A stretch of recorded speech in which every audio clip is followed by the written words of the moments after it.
अस्सलामुअलैकुम। तो आज सेकंड क्लास है स्प्रेडशीट की और आज से बहुत इंपॉर्टेंट चीज़ें स्टार्ट होने वाली है। कल तो हमने गपशप की थी कि मतलब क्या सेल क्या होता है, रो क्या होता है। खैर गपशप तो नहीं थी आप लोग के लिए, वो भी बड़ी इंपॉर्टेंट है क्योंकि अगर आप लोग को स्प्रेडशीट का कुछ भी नहीं पता तो फिर अगर आप लोगों ने स्कूल वगैरह में कॉलेज वगैरह में नहीं पढ़ा तो फिर तो आप लोगों के लिए बहुत इंपॉर्टेंट क्लासेस है। एक एक क्लास आप दो दो दफ़ा भी देखोगे ना तो ये आप लोग के लिए बेस्ट हो जाएगा। अब हम पढ़ते हैं कि basic spreadsheet skills. Basic spreadsheet skill मतलब हम स्प्रेडशीट में काम कैसे कर सकते हैं। हमें तो पता चल गया रो क्या होती है, कॉलम क्या होती है, अब कर क्या सकते हैं हम स्प्रेडशीट के थ्रू, तो वो देखते हैं। देखो सबसे पहले हमें पता है ये सेल है, ठीक है, ये यहाँ पर हमें सेल नज़र आ रहा है, ये इसका एड्रेस है। इस सेल में हम क्या क्या लिख सकते हैं। देखो सबसे पहले तो हम इसमें वैल्यू लिख सकते हैं, जैसे 1 2 3 जो भी हो गया, हमने जो भी लिखनी है, ठीक है, जिस काम के लिए भी यूज़ कर रहे हैं, सेल्स के लिए यूज़ कर रहे हैं, कॉस्ट ऑफ सेल के लिए यूज़ कर रहे हैं, तो हम कुछ भी लिख सकते हैं। इसके अलावा इसमें हम टैक्स लिख सकते हैं, जैसे मूवीज़ हो गया, जैसे कॉस्ट ऑफ सेल हो गया, जैसे कि हमारे पास सेल्स रेवेन्यू हो गया, जीपी मार्जिन हो गया जो भी अभी हमने लेटेस्ट क्लास में पढ़ा था, ROCE हो गया, रिटर्न ऑन कैपिटल एम्प्लॉयड, तो ये हम टैक्स लिख सकते हैं। अब इसमें हम फार्मूला भी लिख सकते हैं। फार्मूला क्या, जैसे हमने इस टैब में 1 लिखा है, यार ये मेरा ये क्यों नहीं काम कर रहा, 1 लिखा है, सेकंड में 2 नहीं सॉरी यार इसमें 2 लिखा, उसमें भी खैर है उसमें भी लिख सकते हैं, लेकिन मैं आपको बेसिक अभी समझा रहा हूँ इसलिए। और हम इसमें फार्मूला किस तरह लिखेंगे, सबसे पहले हमने इक्वल टू डालना है, उसके बाद हमने ऐड करना है तो सम डालना है, उसके बाद हमने एक ब्रैकेट स्टार्ट करनी है, हमने B4 से स्टार्ट करना है तो हमने B4 लिखना है, उसके बाद सेमीकोलन डालना है, फिर हमने लिखना है B और हमने कहाँ तक लिखना है B6 तक, और फिर ब्रैकेट क्लोज करेंगे और जैसे ही दूसरे सेल पे क्लिक करेंगे यहाँ पर वो प्लस कर देगा इन तीनों को। अगर हम इसमें वैल्यू चेंज करेंगे 6 करेंगे तो देखो ये वैल्यू चेंज हो जाएगी। इधर से हम वैल्यू हटा देंगे तो वो इसको 0 कंसिडर करेगा और इन दोनों को प्लस कर लेगा। अच्छा, तो हमने ये देख लिया कि हम एक सेल में क्या क्या एंटर कर सकते हैं। अब हम पढ़ते हैं range of cell. Range of cell का क्या मतलब है, देखो जैसे कि हम कोई गाड़ी लेना चाहते हैं, टूर पे जाना चाहते हैं, तो हम कहते हैं हमारी रेंज है यार 10,000 रुपये से 12,000 रुपये तक। तो अभी 10,000 से 12,000 के दरमियान 10,001, 10,002, 10,003 ये सारे के सारे डिजिट आते हैं। इसी तरीके से जब हमने यहाँ पर सम का फार्मूला लगाया था तो आप इस फार्मूला बार में देखो तो हमने B4 टू B6 लगाया था। अब B4 के दरमियान B4, B5, B6 तीनों आ रहे हैं, तो ये तीनों की रेंज सेलेक्ट है। यहाँ पर हम कुछ डिजिट लिखते हैं, ऑटोमेटिकली हमने फार्मूले में लगाया हुआ है, तो देखो ये ज़्यादा हो गया। तो ये अब तीनों हमने रेंज में सेलेक्ट किए हुए हैं। इसका एक और फ़ायदा ये होता है ना कि हमने स्प्रेडशीट पढ़ा है कि हमारा जो काम है उनको ईजी करने के लिए होता है। तो देखो अगर हम यहाँ लिखते हैं 1, यहाँ लिखते हैं 2 और हम इन्हीं दोनों को सिलेक्ट करते हैं, और इस साइड पे अगर आप छोटा सा एक डॉट देखो, ये देखो ये छोटा सा आपको नजर आ रहा है, थोड़ा सा हाईलाइटेड डॉट, इसको अगर हम सेलेक्ट करें और हम नीचे जाते जाए नीचे जाते जाए नीचे जाते जाए तो ये देखो ये खुद ब खुद उसने नंबरिंग दे दी उसी फॉर्मेट से जिस फॉर्मेट से हम लिख रहे थे। अगर इधर हम लिखते हैं 2, फिर हम 4 लिखते हैं, फिर हम 6 लिखते हैं, तो देखो ये हम 2 की टेबल यूज़ कर रहे हैं। तो हम इसको अगर चलाते हैं इसी तरह जाते हैं जाते हैं जाते हैं तो वो 2 की सॉरी हमने गलत किया यार, 1 मिनट, इन तीनों को सेलेक्ट करना है और फिर जब हम इस तरह करते हैं तो देखो उसने 2 की टेबल पूरी चला दी है, हर डिजिट में 2 का गैप लेके आया है। इसका एक और भी वो फायदा है। मंडे लिखते हैं हम लोग, नेक्स्ट में हम ट्यूसडे लिखते हैं और हम इन दोनों को वो करते हैं सेलेक्ट, और अगर हम इसको नीचे खींचते हैं तो देखो अच्छा इसमें Monday Tuesday Wednesday Thursday Friday Saturday Sunday, फिर again Monday Tuesday Wednesday Thursday Friday Saturday Sunday, फिर अगेन मंडे ट्यूसडे। तो ये हमारा इजी हो जाता है, हमें बार बार नहीं लिखना पड़ता है कि बार बार मंडे लिखें, बार बार ट्यूसडे लिखें, बार बार वेडनेसडे लिखें। तो ये फ़ायदे हैं सारे हमारे स्प्रेडशीट के। अगर हम ये फार्मूला जो हम इधर लगाए ना, हम दोबारा एक फार्मूला लगाते हैं, देखो इसका भी एक फार्मूले का भी आसान तरीका मैं आपको बताता हूँ। इधर अगर हम लिखते हैं ना सम और हम ब्रैकेट डालते हैं और हम ये सेलेक्ट करते हैं, देखो उसने खुद B11 चूज़ किया, और हम नीचे आते हैं देखो उसने खुद B11 से B13 चूज़ कर लिया है। देखो अब हम जैसे ही कहीं और क्लिक करेंगे, सॉरी यार ये इधर से लेके आया इधर तक, यार ये क्या हो गया है, हमने यहाँ से यहाँ तक चूज़ किया और इंटर दबाया तो देखो उसने ऐड कर दिया खुद ब खुद। यहाँ पर हमने लिखा था ना, अगर हम ना लिखें तो हम डायरेक्ट सेलेक्ट भी कर सकते हैं। ठीक है, आप लोगों को समझ आएगा ये रेंज ऑफ सेल किसे कहते हैं। रेंज ऑफ सेल देखो ये हमने सेलेक्ट कर लिया तो ये बहुत सारे सेल है, तो इसे हम कहेंगे रेंज ऑफ सेल, बहुत सारे सेल एक साथ जो होते हैं। उसके बाद आते हैं एडिटिंग एंड डिलीटिंग। अब देखो हमने यहाँ पर कुछ लिख दिया, जैसे कि हमने यहाँ पर, यार मैं थोड़ा सा आपको थोड़ा सा इधर चले जाते हैं और हम लिखते हैं इधर मंडे, अगले पे हम लिखते हैं ट्यूसडे, उसके बाद हम इन दोनों को सेलेक्ट करते हैं। इन दोनों को सेलेक्ट करना लाजमी होता है, क्योंकि अगर हमने एक को सेलेक्ट किया और उसको वो कर लिया तो वो सबको ट्यूसडे ही कर देगा। लेकिन ये तो वो है ना, सॉरी मैंने आपको ट्यूसडे कह दिया। अगर हम देखो यहाँ पर अगर हम लिखें 2 और इसी को और नीचे लिखें 3 और हम इन दोनों को सेलेक्ट ना करें और सिर्फ 3 को सेलेक्ट करते तो देखो सब में 3 ले आएगा।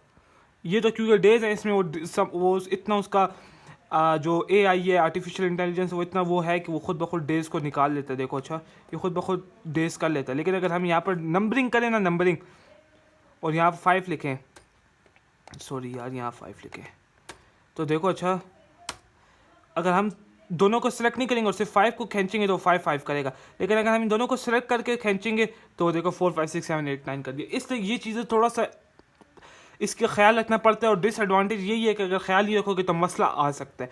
तो इसलिए मैंने आपको डिसएडवांटेज पहले नहीं पढ़ाई।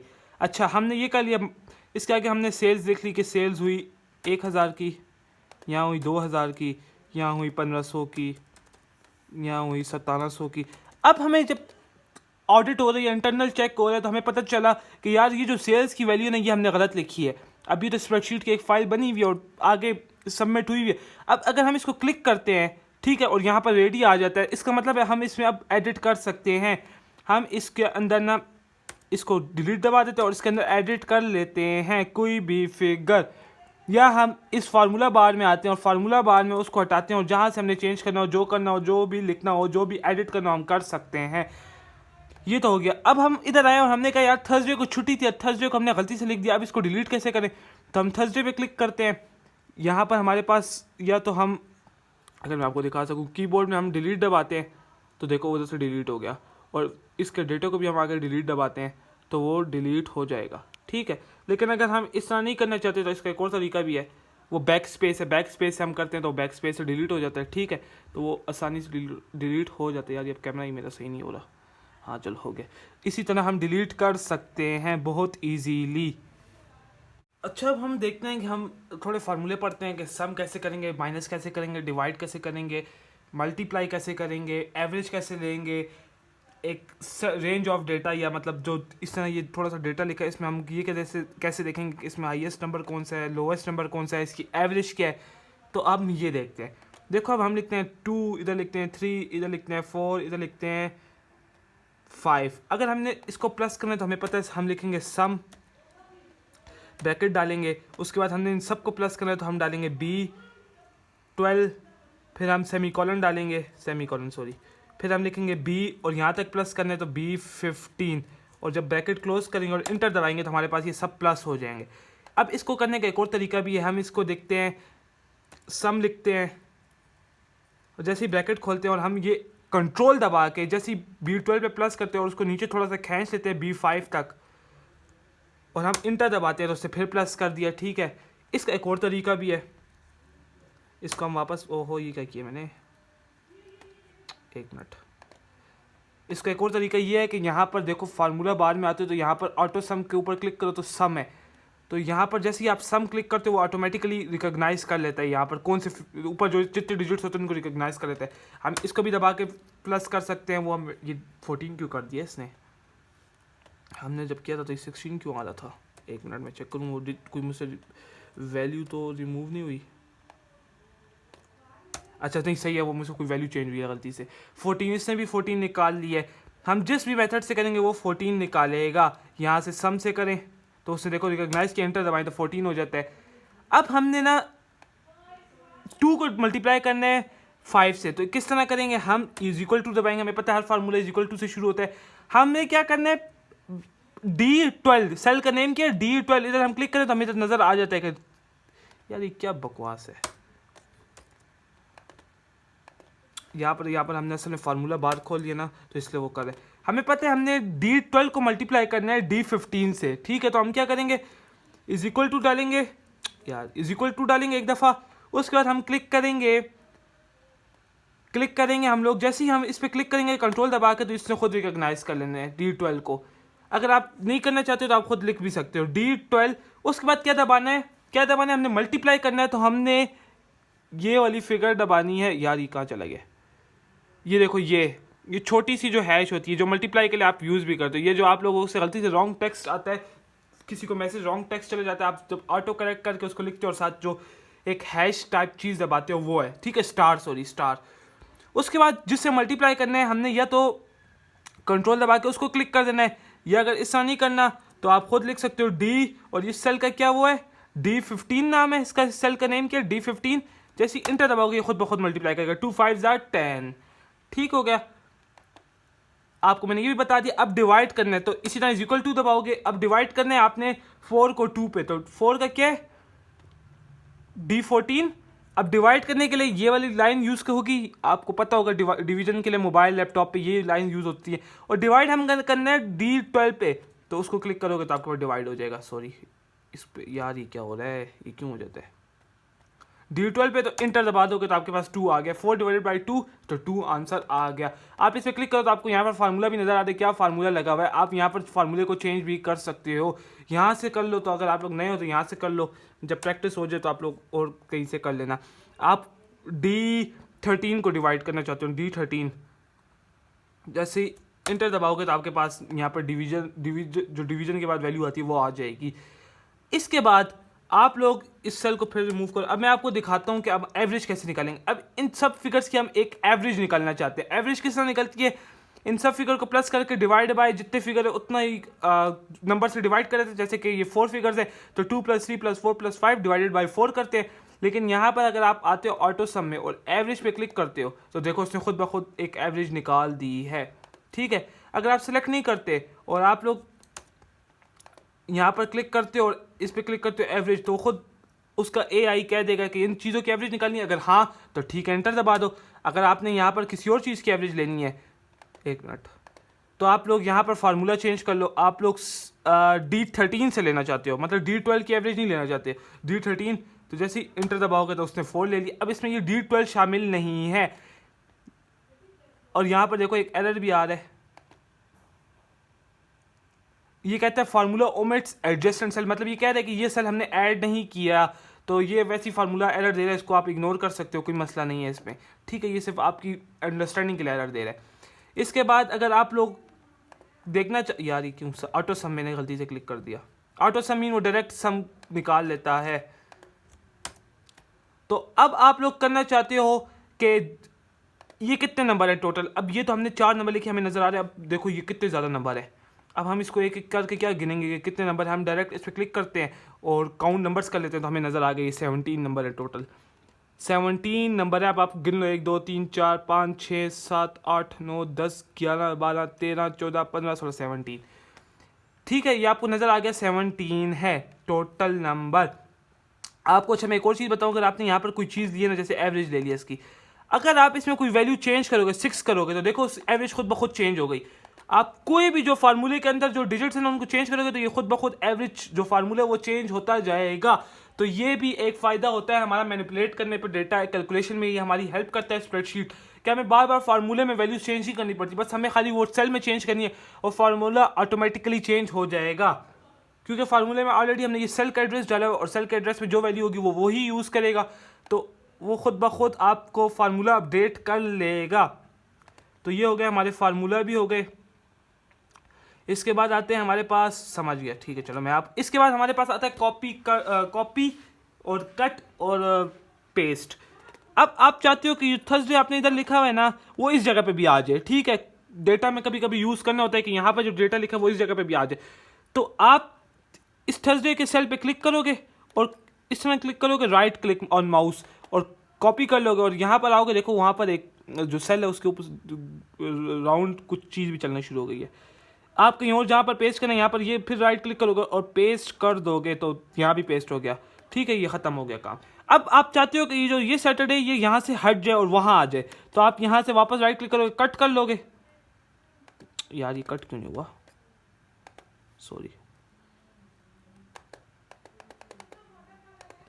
इस पर क्लिक करोगे, कट करोगे और यहाँ जैसे ही पेस्ट करोगे ना देखो वहाँ से जाएगा और यहाँ आगे कट किया ना। आप कट का मीन क्या होता है, एक जगह से हटाना और दूसरी जगह ले आना। कॉपी का क्या मतलब होता है, उधर भी रहना और इधर भी ले आना, ठीक है। इसका मतलब होता है कॉपी, एक जगह से हटाना दूसरी जगह लेके आना, इसे कहते हैं कट। अगर आप इसको यहाँ से वापस वही रेंज वाला काम करो तो देखो ये फिर खुद एक पूरी सीक्वेंस बना लेता है। तो इसका ये मतलब इसीलिए हम एक्सेल यूज़ करते हैं कि हमारा जो काम है वो बहुत ईजी कर लेता है। हमें कॉपी कट और पेस्ट का भी पता चल गया। अगर आप एक दफ़ा भी आपने कंप्यूटर यूज़ किया, मोबाइल यूज़ किया, आपको कॉपी और कट और पेस्ट का पता होगा क्या होता है। उसके बाद आता है चेंजिंग कॉलम विड्थ और रो हाइट। अब देखो ये कॉलम हमने देखो यहाँ पर वेडनेसडे लिखा हुआ है ना, और ये अपने सेल से बाहर गया हुआ है। सेल की ये साइज़ है ना, लेकिन ये इससे बाहर गया हुआ है। तो अब इसको कैसे एडजस्ट करेंगे? देखो हम जिस कॉलम को हमने एडजस्ट करना है उस कॉलम के ऊपर आएंगे, उस कॉलम के नेम के पास जैसे ही हम बिल्कुल एंड पे पहुंचेंगे ना, दूसरा कॉलम जहाँ से शुरू होता है, देखो आपका माउस खुद ब खुद उधर ऊपर चेंज हो जाएगा। देखो आप माउस को अपना, ये देखो ये माउस है, जैसे ही हम एंड पे आए और ओ की तरफ गए, जैसे इधर पहुंचेंगे ना, जैसे ये वाला साइन आए, इसको अपने माउस को क्लिक करोगे लेफ्ट, और जैसे ही इसको साइड पे खींचोगे तो ये बड़ा होता जाएगा। देखो बड़ा हो गया। अब वेडनेसडे पूरा एक्सेल में आ गया है। अब अगर अब ये तो हमने एक कॉलम की जो चौड़ाई थी वो ज़्यादा की। अगर हम जो ये रो है इसकी चौड़ाई ज़्यादा करना चाहते हैं तो हम रो पे आएंगे। इसी तरह 7 की रो हम की अगर हम चौड़ाई ज़्यादा करना चाहते हैं तो उसी तरह 7 के एंड पे आएंगे तो हमारे पास ये साइन बन जाएगा। इसको जैसे ही लेफ्ट क्लिक करेंगे माउस पर और इसको पकड़ लेंगे तो ये देखो ये हम बड़ा कर सकते हैं। जितना बड़ा चाहे हम कर सकते हैं। देखो जितना बड़ा चाहे हम कर सकते हैं, जितना छोटा करना चाहे कर सकते हैं। ठीक हो गया, आप लोगों को ये भी समझ आ गई होगी। बहुत इजी सीन है। अगर आपको न समझ आए तो दोबारा वीडियो देखो, आपको समझ आ जाएगी, क्योंकि मैं बहुत इजी वर्ड्स में बता रहा हूँ। बाकी बुक्स में आप इन चीज़ों की थ्योरी भी पढ़ सकते हो, लेकिन ये अगर समझ लो तो समझना ज़्यादा अच्छी बात है, अगर समझ लोगे तो। अब जो बात आती है ना वो आती है फाइंड और रिप्लेस। अब ये दोनों क्या चीज़ें मैं आपको एक्सेल की शीट में समझाता हूँ। देखो अब ये एक बहुत बड़ी शीट है। अब इसमें बैठ के हमने एक फिगर ढूंढना है जो कि है ट्यूसडे। अब हम क्या बैठ के एक एक चीज़ देखेंगे? ये तो बड़ी छोटी शीट है, बड़ी बड़ी शीट्स होती हैं। अब हम क्या बैठ के देखेंगे ट्यूसडे किधर लिखा है? आप आके देखेंगे यहाँ पर लिखा हुआ है, यहाँ पर लिखा हुआ है। अब इन चीज़ों को ढूंढने के लिए ना एक आसान तरीका भी है। वो आसान तरीका क्या है आपका? वो आपका आता है एक फंक्शन से। वो फंक्शन कहाँ से आता है वो आपको भी बताने वाला हूँ। अच्छा, तो हमने फाइंड एंड रिप्लेस की बात की, तो अब वो कैसे करते हैं? एक्सेल हम आ गए। फाइंड होता है, देखो आपको मैंने कहा है ना कितना बड़ा डेटा है, तो फाइंड देखो आप लोग सबसे पहले अपने होम वाले ये रिबन में होम पे आओगे और साइड पे देखो, अगर आप लोग को नज़र आ रहा होगा फाइंड एंड सेलेक्ट, इस पर क्लिक करो तो यहाँ पर आपको सबसे ऊपर फाइंड नज़र आ रहा है। या अगर यहाँ से नहीं आते तो कंट्रोल एंड एफ दबाओगे, कंट्रोल एंड एफ शॉर्टकट, तो आपके पास ये डायरेक्ट खुल जाएगी विंडो। अब हमने क्या फाइंड करना था? ट्यूसडे। तो देखो अब ट्यूसडे जैसे ही क्लिक करेंगे और फाइंड नेक्स्ट पे क्लिक करेंगे तो हमारे पास इसने सेलेक्ट कर लिया कि यहाँ पर है ट्यूसडे। अगर इसके बाद कोई ट्यूसडे वो सेलेक्ट करना चाहते हैं तो देखो उसने वहाँ भी बता दिए। फिर से यहाँ पर ले आया, देखो ये लाइन से जाता है, पहले इस तरह जाता है, फिर इस तरह और फिर अगली रो में जाता है। देखो उसने एक और ट्यूसडे भी फाइंड किया और इसके बाद फिर दोबारा स्टार्ट से स्टार्ट करिए जब खत्म हो जाए। अब हम कहते हैं जितने भी ट्यूसडे हैं ना, ये सारे के सारे ट्यूसडे, अब हमने कैपिटल वर्ड्स में लिखा हुआ है। हम कहते हैं नहीं या चलो एक और बात करते हैं, हम जितने भी ट्यूसडे हैं ना ये सारे ट्यूसडे चेंज हो जाएं हमारे वेडनेसडे में या थर्सडे में। सारे जितने ट्यूसडे के वर्ड्स हैं ना वो चेंज हो जाएं ट्यूसडे या वेडनेसडे में। ये हम देखो रिप्लेस पे आ जाएंगे। रिप्लेस अगर यहाँ से नहीं खोलना चाहते तो यहाँ पर जाओ, फाइंड एंड सेलेक्ट, और यहाँ पर रिप्लेस भी है, क्लिक करो। अब हमने फाइंड वर्ड, ये जितने ट्यूसडे हैं ना इनको हमने इधर सेलेक्ट कर लिया, यहाँ पर लिख लिया जो वर्ड हमने चेंज करना है किसी दूसरे वर्ड में, और हम कहते हैं सारे वेडनेसडे में हो जाए। हम वो नीचे लिख देंगे रिप्लेस विद जिस वर्ड से भी करना हो, और हम करेंगे रिप्लेस ऑल। अगर रिप्लेस करेंगे तो जो सिलेक्टेड सेल है सिर्फ वही होगा। अगर हम ये वाला फाइंड नेक्स्ट करें तो हम अब ये वाला इधर क्लिक करने से सिर्फ ये वाला चेंज होगा। देखो आपको मैं बताता भी, देखो रिप्लेस किया तो सिर्फ वो वाला वेडनेसडे चेंज हो गया। अब ये दोबारा अगले वाले ट्यूसडे पे आ गया। अगर हमने सिर्फ इसको क्लिक किया तो ये वाला चेंज हो गया। ठीक है, अगर हम कंट्रोल Z दबाएं, या चलो हम कहते हैं अब रिप्लेस ऑल, जितने भी ट्यूसडे वो सारे वेडनेसडे में कन्वर्ट हो जाए, जो कि एक हमारे पास यहाँ पर है एक यहाँ पर है। तो रिप्लेस ऑल पे क्लिक करेंगे तो देखो सारे के सारे चेंज हो गए। उसने बता भी दिया कि 4 रिप्लेसमेंट्स हुई हैं। देखो यहाँ भी चेंज हो गया, यहाँ भी चेंज हो गया, और वो एक नीचे जो था वो भी चेंज हो गया होगा। देखो मंडे के बाद वेडनेसडे आ गया, जबकि यहाँ पर था हमारा ट्यूसडे। तो ये हो गया हमारा फाइंड एंड रिप्लेस का फंक्शन, जो कि हम यूज़ कर सकते हैं कि इतने बड़े डेटा में हम क्या एक एक चीज़ ढूंढ के चेंज करेंगे। कोई गलती हो गई तो हम एक क्लिक से सब कुछ चेंज कर सकते हैं। इसके बाद आते हैं कुछ कीबोर्ड शॉर्टकट्स। कीबोर्ड शॉर्टकट्स के लिए मैं आपके सामने कीबोर्ड भी लेके आता हूँ, या चलो मैं कीबोर्ड आपके सामने छोड़ो कीबोर्ड। सबसे पहले आता है control B. Control B shortcut क्या कहते हैं? देखो ये अब टेक्स्ट लिखा हुआ है ना, हम इस कहते हैं हम जो संडेज है ना, जो संडे का टेक्स्ट है इसको थोड़ा सा नुमाया दिखाना चाहते हैं, तो हम कंट्रोल और बी दबाएंगे। तो देखो अच्छा ऊपर टेक्स्ट को क्या होगा, वो देखो थोड़ा सा मोटा टेक्स्ट हो गया, थोड़ा सा। देखो अगर मैं आपको जूम करके बताऊं तो देखो बाकी टेक्स्ट वो थोड़ा सा मोटा हो गया, जिसे कहते हैं बोल्ड। बोल्ड हो गया है अब वो टेक्स्ट। अगर हम इसको वापस सही करना चाहते हैं तो Z दबा दे तो वापस, कंट्रोल Z दबा दे तो कंट्रोल Z का मीन्स है अनडू। अगर हम कोई चीज़ लिखते हैं K लिख दिया, और अगर इसको हम हटाना चाहते हैं तो या तो हम यहाँ से जाकर हटा सकते हैं, देखो यहाँ पर क्लिक करेंगे तो ये हट जाएगा, लेकिन और ये रीडू है वापस ले आएगा। अगर हम कंट्रोल Z दबाते हैं तो ये देखो K हट जाएगा। तो control Z is use for undo. इसके बाद कौन कौन से दिए हैं, कंट्रोल आई। कंट्रोल आई देखो हम कहते हैं यार संडे मंडे सारे एक जैसे, हम इसको थोड़ा सा मोटा नहीं करना चाहते लेकिन फिर भी हम चेंज करना चाहते हैं, तो कंट्रोल आई जब हम दबाते हैं तो वो देखो थोड़ा सा टेढ़ा हो गया, इटैलिक कहते हैं इसे, इटैलिक राइटिंग में आ गया। अगर यहाँ से नहीं करना चाहते तो देखो इसको सेलेक्ट करो और यहाँ पर भी लिखा हुआ है इटैलिक। अगर यहाँ से इटैलिक वापस अगर अंडू करो और यहाँ से बोल्ड करना चाहते हो तो यहाँ से भी बोल्ड कर सकते हो, ठीक है, अगर आपको शॉर्टकट्स भूल जाते हैं तो। इसके बाद कौन सा है, कंट्रोल C टू कॉपी। अच्छा ये मैं आपको बता भी चुका हूँ, अगर हमने कॉपी करना है तो या तो हम इस तरह कॉपी करेंगे और यहाँ पर हम पेस्ट कर देंगे, लेकिन अगर हम इसको कॉपी करना चाहते हैं और कॉपी का वो बड़ा फंक्शन यूज़ करना चाहते हैं तो हम कंट्रोल C दबाएंगे तो देखो वो भी कॉपी हो गया, उसके अराउंड भी वो चलना शुरू हो गई एक ट्रेन सी जो भी है। और कंट्रोल V या तो हम पेस्ट करेंगे या कंट्रोल V दबाएंगे तो देखो उधर आ जाएगा वेडनेसडे। तो control C is use for copy and control V is use for paste. और कंट्रोल X वो दोबारा चल पड़ा, तो इस बार हमने दबाया कंट्रोल X, तो control X is use for cut, और हम जब वापस कंट्रोल V दबाएं तो देखो वहां से गायब हो गए, यहां पर आ गया। तो कंट्रोल X क्या था, वो एक जगह से गायब करता था और दूसरी जगह पे पेस्ट कर देता था।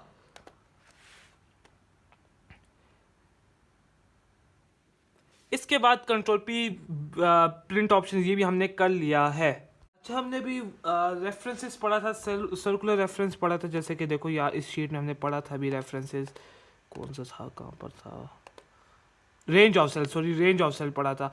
तो रेंज ऑफ सेल में हमने पढ़ा था कि हम लोग क्या करते हैं कि यहाँ पर इस तरह सेलेक्ट करके फार्मूले में डायरेक्ट लिख लेते हैं, लेकिन इसमें गलती हो जाती है जो कि मतलब इसको हम रेफरेंस भी कह सकते हैं क्योंकि हम इन सब सेल्स का रेफरेंस दे देते हैं।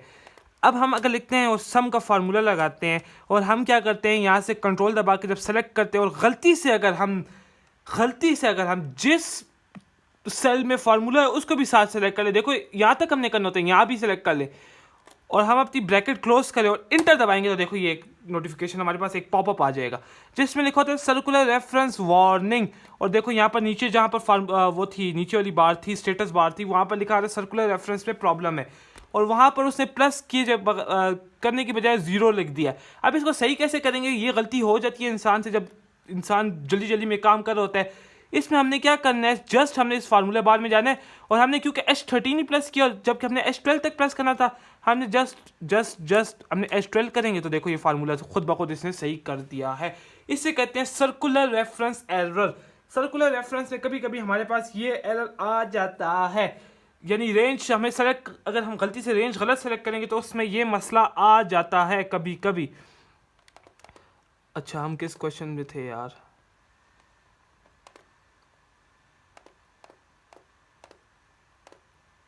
हाँ यहाँ पर थे हम लोग। तो देखो यहाँ पर लिखा हुआ है, ठीक है।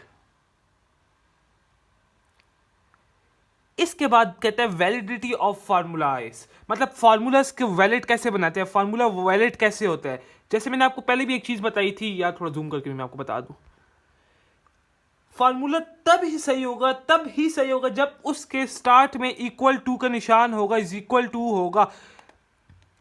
एग्जांपल अगर मैं आपको दूं, एक मिनट यार वो मैं वापस कंट्रोल Z दबा, अच्छा देखो यहाँ पर अब कोई फार्मूला नहीं है। अगर हमने यहाँ पर लिख दिया सम और हमने अगर अपने सेल सही लिख भी दिए B7 तो देखो, अच्छा अभी B12 तो देखो क्या होगा, कुछ भी नहीं होगा, यहाँ पर एक एज अ टेक्स्ट शो होना शुरू हो गया।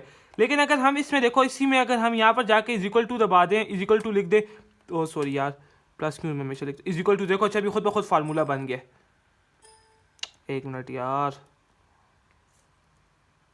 सिर्फ हमने इज इक्वल टू डाला और जैसे हमने तक क्लिक, उफ खुदाया पक्का ये क्यों मैं गलत क्लिक कर देता हूँ, इंटर ही नहीं बता, इंटर दबाया, देखो उससे खुद ब खुद सम का फंक्शन यूज कर लिया। सिर्फ हमने इज इक्वल टू नहीं दबाया था। अगर आप देखो इसी वापस जाके हम फार्मूला बार से इज इक्वल टू हटाते हैं तो देखो एज अ टेक्स्ट शो होना शुरू हो जाता है। इसी में जाते हैं और हम अगर इज इक्वल टू डाल देते हैं और इंटर दबा देते हैं, देखो उसने फार्मूला पिक कर लिया। तो फार्मूला हमेशा इज इक्वल टू से शुरू होगा, इस साइन से हमेशा शुरू होगा, ये साइन देख लो। थोड़ा सा मैं आपको बड़ा करके बताता हूँ।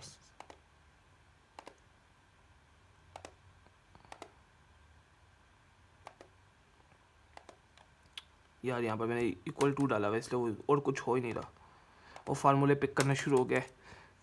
बस देखो ये जो साइन है ना, ये साइन हमेशा फार्मूले से पहले यूज़ करना ज़रूरी है। आपके पेपर में क्वेश्चन आ सकता है कि कौन सा ऐसा साइन है जो कि फार्मूला अगर ना यूज़ हो तो फार्मूला वैलिड नहीं होगा।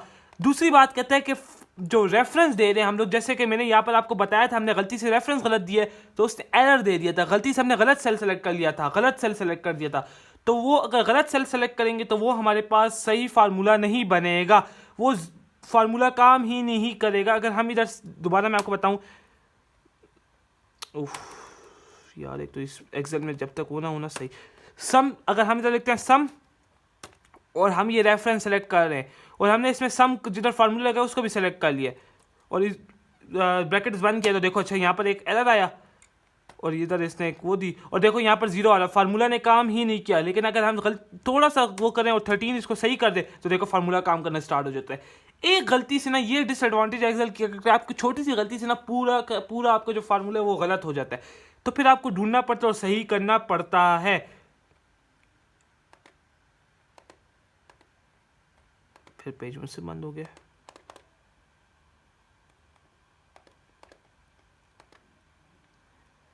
तो देखो यहाँ पर लिखा it must follow a proper combination of function defined in Excel, मतलब हमें सम करना है, सम यूज करना है। It must use a proper separators. यार लाइट चली गई है, लेकिन वैसे अब आप लोग थोड़ा सा वो करोगे, ठीक है। थोड़ी सी लाइटिंग में थोड़ा सा मसला आएगा, लेकिन हम स्क्रीन पे काम कर रहे हैं, जब तक लैपटॉप की चार्जिंग हम कर लेते हैं। अच्छा, तो इसके बाद कहता है कि आपको कुछ सिंबल्स दिए हुए हैं कि अगर आपने पावर लगानी है, मतलब पावर यूज़ करनी है, तो आपने क्या करना पड़ेगा, आपको ये वाला सिंबल लगाना पड़ेगा जो कैलकुलेटर में यूज़ करते हो मल्टीप्लिकेशन के लिए, छोटी सी स्टार, डिवीजन के लिए ये वाली लाइन, एडिशन के लिए प्लस, सब्ट्रैक्शन के लिए माइनस। ठीक हो गया, आपको समझ आ गई आप लोगों को। इसके बाद फिर से लिखा हुआ एडिशन एंड सब्ट्रैक्शन के फार्मूले, डिवीजन एंड मल्टीप्लिकेशन के फार्मूले। ये चीज़ मैं आपको लोगों को ऑलरेडी समझा चुका हूँ, तो ये दोबारा समझाने का कोई मकसद नहीं है। अच्छा, अब हमारा आता है use of brackets and averages. तो देखो हमारा पता है, हमें मैथ में बोर्डमास रूल यूज़ होता है कि ब्रैकेट में पहले जो चीज़ होगी वो ऐड होगी और डिवीजन की बाद में ऐड होगी, ठीक है। ऑफ वाली वैल्यूज़ पहले ऐड होती हैं, ठीक है, मल्टीप्लाई होती है। तो इधर भी यही रूल फॉलो होता है, एक्सेल भी बोर्डमास से करता है। अगर हम ना, आपको मैं एक एग्जांपल दूं, चलो ये नई शीट है, ठीक है, ये नई शीट में हम आ गए। इधर 1 लिखा है, इधर हमने 5 लिखा है, इधर हमने 9 लिखा है, इधर हमने 8 लिखा है। अब अगर हम इसमें एक फार्मूला एंटर करते हैं, इज इक्वल टू, हम कहते हैं जो ये बी का जो हमारे पास ये H6 है, एक मिनट, ये मैंने कुछ लिखा नहीं, जैसे नेम कैरर दिया, ये भी हम पढ़ेंगे नेम कैरर क्या होता है। H6 ना जो इससे सेलेक्ट किया है, ये प्लस हो हमारे पास H8 में, H8 में, उसके बाद ये डिवाइड हो जाए हमारे पास H, और ये कौन सा है हमारे पास H9 में। तो देखो अच्छा क्या होगा यहाँ पर, एक मिनट, H9 में, तो देखो क्या होगा, यहाँ पर 1 आ गया। ये क्यों 1 आया मैं आपको बताता हूँ। हमने क्या डाला था, H6 plus H8 divided by H9। BODMAS में क्या होता है, पहले प्लस तो नहीं होता, पहले डिवाइड होता है। तो उसने जो ये 9 8 क्यों लिख दिया मैंने, तो 2.8 आ गया। ये क्यों आया, ये इस वजह से आया कि हमें पता है बोर्डमास रूल में क्या होता है, पहले डिवाइड होता है उसके बाद ऐड होता है। तो इसने ये गलती की है। अगर हम चाहते हैं ना कि पहले ये जो हमने H6 और H8 ये पहले प्लस हो, उसके बाद H9 पे डिवाइड हो, तो उसके लिए हमें क्या करना पड़ेगा, हमें यहाँ पर ब्रैकेट्स डालनी पड़ेंगी, उसके बाद हमें फार्मूला सेट हो जाएगा। देखो अभी वैल्यू चेंज हो जाएगी, देखो 2 हो गई है। अब इसने क्या किया, इसने पहले ब्रैकेट सॉल्व किया, H6 को H8 के साथ प्लस किया, जो कि बोर्डमास का रूल है कि पहले ब्रैकेट सॉल्व होगी, उसके बाद उसने जाके H9 पे डिवाइड किया। तो ये हम इसलिए यूज़ करते हैं कि कभी कभी हम चाहते हैं कि जो वैल्यूज़ हमारे पास हैं ये पहले प्लस हो 2 वैल्यूज़, उसके बाद जाके वो तीसरी वैल्यू पे डिवाइड हो। तो अगर हम पहले दोनों को ब्रैकेट्स के बगैर प्लस करेंगे और तीसरे पे डिवाइड कर देंगे, तो वो क्या करेगा, जो दूसरी वैल्यू है उसको पहले डिवाइड करेगा और फिर प्लस करेगा, क्योंकि ये बोर्डमास को फॉलो करता है। अच्छा, एक और एग्जांपल मैंने यहाँ पर लिखी है, वो मैं आपको समझाता हूँ। हम कहते हैं ये 4 डिजिट है, ठीक है। अब इन दोनों में क्या होना चाहिए, 9 +4 होना चाहिए पहले, और दूसरा जो होना चाहिए वो 5 + 5 होना चाहिए। अब जो इन दोनों के प्लस करने से आंसर आएगा ना वो डिवाइड होने चाहिए। तो अगर हम इसको इस तरह लिखें कि इज इक्वल टू, इस 9 को अगर हम करें प्लस इन इस 4 से, और उसके बाद हम डिवाइड करना चाहते हैं इस 5 को इस 5 से प्लस करके, तो हम करना क्या चाहते हैं कि दोनों 5 प्लस हो और फिर ऊपर वाले जो 9 और 6 प्लस हो उसके बाद डिवाइड हो। लेकिन अगर हम इसको इंटर दबाएंगे ना तो इसने फार्मूला गलत पिक किया। इसने क्या किया है, इसने J7 को J6 पर डिवाइड किया, उसके बाद ये सब कुछ प्लस हुआ है। इसीलिए हम सबसे पहले अगर इनके ऊपर ब्रैकेट्स लगा दें, यहां पर एक ब्रैकेट लगा दें और यहां पर एक ब्रैकेट लगा दे, और नीचे भी एक ब्रैकेट लगा दे। नीचे भी नहीं लगाएंगे ना तो वो भी गलत हो जाएगा। वो क्या करेगा, पहले ऊपर ब्रैकेट वाली को प्लस करके आंसर निकाल देगा और J6 में डिवाइड कर देगा, फिर जो आंसर आएगा उसमें J8 प्लस कर लेगा, ऐड कर लेगा। लेकिन अगर हमने ब्रैकेट्स लगा लिया तो पहले ये प्लस होगा, फिर ये प्लस होगा, और फिर जो इसका आंसर होगा ना इस पर डिवाइड होगा। देखो आंसर चेंज हो गया, पूरा का पूरा आंसर ही कितना चेंज हो गया, कितना फर्क आ गया। तो अगर हम ये ब्रैकेट सही यूज नहीं करेंगे ना तो हमारे पूरी एक्सेल की शीट की जो हमारे पूरे साल के जो हमने बजट्स निकालने होते हैं, जो डिफरेंट चीज़ें निकालनी होती है, जो डिफरेंट चीज़ें हमने OAR निकालने हमने इसके थ्रू, जैसे कि OAR मैं आपको निकाल के दिखाता हूँ। हमने लिखा है ओवरहेड्स हमारे हैं 550 एक्टिविटी या लेबर, और हमारे हैं जो कि एक्टिविटी जिसे कहते हैं 500, और हमने इधर निकालना है OAR। तो अब OAR किस तरह निकलेगा, हम =2 डालेंगे। हमने क्या करना है, इसको इस पर डिवाइड करना है, तो हम इसको इस पर क्लिक करेंगे, उस पर डिवाइड वाला साइन लगाएंगे और ये वाला सेल सेलेक्ट कर लेंगे। अगर ये हम सेलेक्ट नहीं करने आता तो हम क्या करेंगे, हमारे पास एक और सिंपल तरीका है। इस सेल का क्या वो है, M8 है, तो हम क्या लिखेंगे M8 डिवाइड कर देंगे, दूसरे वाले सेल का क्या है M9, तो हमारे पास 10 आ जाएगा OAR। अब अगर हम OAR की चलो इधर करते भी हैं, ये हमारा बजटेड है,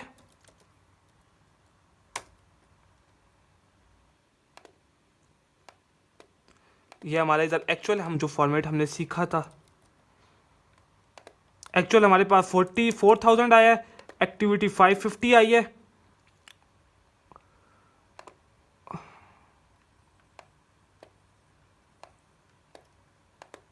देखो अब मैंने क्या किया, मैंने तो कुछ इधर फार्मूला लगाया ही नहीं है। देखो यहाँ पर फार्मूला खुद ब खुद लग गया। यहाँ पर जो फार्मूला लगा था ना, मैंने जैसे आपको याद हो कि मैंने आपको बताया था रेंज में अगर हम इसको सेलेक्ट करते हैं और नीचे ले जाते हैं तो ये उसी तरह सेम आंसर निकालता है। ठीक है, वही जो एक पूरी एक लाइन चल रही होती है जैसे मंडे ट्यूसडे, तो वो उसी तरह सेम ले जाता है। इसी तरह अगर हम फार्मूला इधर शिफ्ट करना चाहते हैं तो मैंने इसको यहाँ से सेलेक्ट किया और जैसे इधर कन्वर्ट किया ना तो इसने वही सेम फार्मूला इधर यूज़ कर लिया, लेकिन इसने ये दोनों सेल यूज़ किए हैं। ठीक है, देखो इसमें हम क्लिक करते हैं तो देखो N8 डिवाइडेड बाय N9 की है, यहाँ पर M8 डिवाइडेड बाय M9 है। तो इतना आसान हमारे लिए स्प्रेडशीट हो जाता है, लेकिन मैं इस तरह नहीं करूँगा क्योंकि इस तरह आप लोग कन्फ्यूज़ हो जाओगे। हम =, दबाएंगे, इट इज़ N8, हम N8 को डिवाइड करेंगे N9 पे, तो हमारे पास N9 पे तो हमारे पास क्या आ जाएगा, एक्चुअल का OAR आ जाएगा। अब हमने एब्जॉर्ब निकालने हैं, तो एब्जॉर्ब किस तरह निकलते हैं, हमें पता है ना यार, ये मैंने स्पेलिंग क्या लिखे हैं माशाल्लाह से।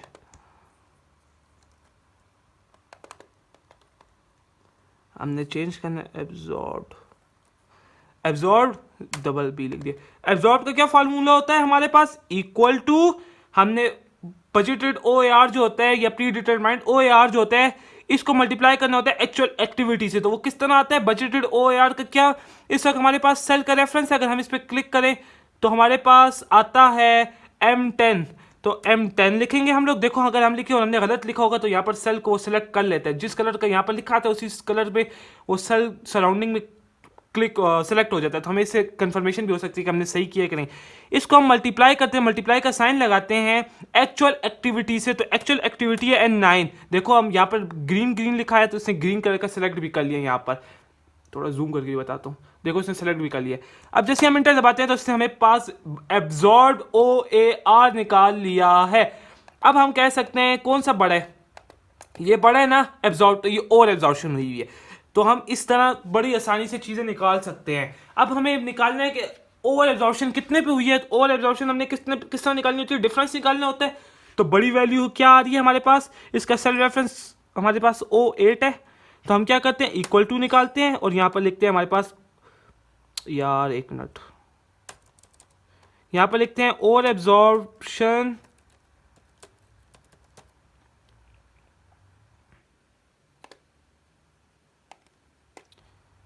हुई है हमारी इक्वल टू,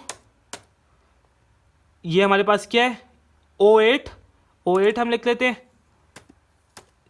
माइनस करते हैं हम इससे N8, ठीक है। एब्जॉर्ब माइनस एक्चुअल होगा तो हमारे पास और एब्जॉर्प्शन आ जाएगी,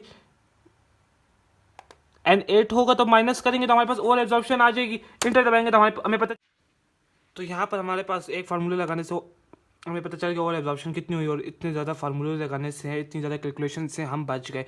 तो इसके बाद नेक्स्ट स्टार्ट करते हैं हम, बाकी क्लासेस नेक्स्ट पार्ट में स्टार्ट करते हैं क्योंकि ये बहुत बड़ी हो गई ऑलरेडी। तो होप सो कि आपको ये पसंद आई होगी। अस्सलाम वालेकुम।